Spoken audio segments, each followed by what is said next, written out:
Diolch I Hyw'r Davies am ddod ar cynnig hwn ger bron y Senedd. Roeddwn yn falch o gefnogi'r cynnig I gyflwyno mesur ar leihau'r defnydd o blastig un-tro ar ran grŵp Plaid Cymru. Ers I blastig cael ei ddefnyddio ar raddfa ddiwydiannol, mae llygredd o'i herwydd wedi cynyddu'n ddyddiol i'r graddau anferth rydym yn ei weld heddiw am y reswm syml nad yw plastig yn pydru dros amser.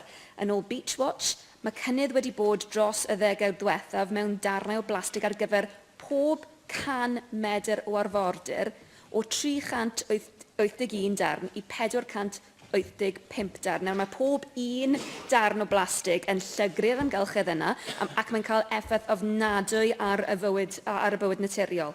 Clywodd Pwyllgor Amgylchedd y Senedd yn ddiweddar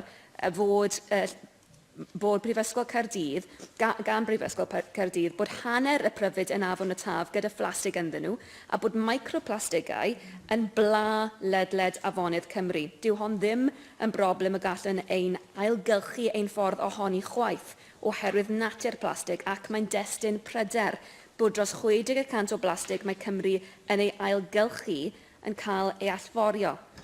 Ni ddylai gwlad sydd eisiau bod yn gyfrifol yn fyd-eang allforio llygredd I lefydd eraill.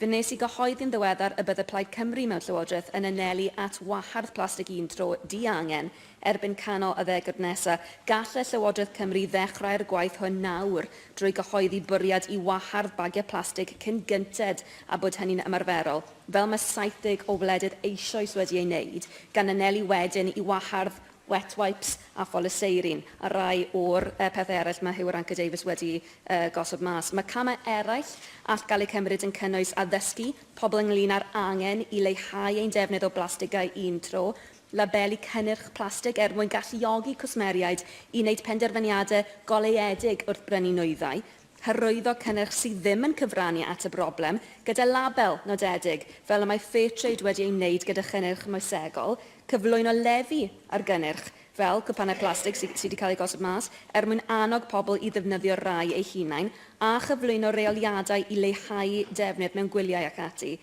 Llywydd, mae Plaid Cymru yn falch o gefnogi'r cynnig deddfwriaethol hwn heddiw fel cam bach ond cam pwysig ar y ffordd tuag at waredu plastigau un-tro o'r economi. Diolch. Jenny Rathbone.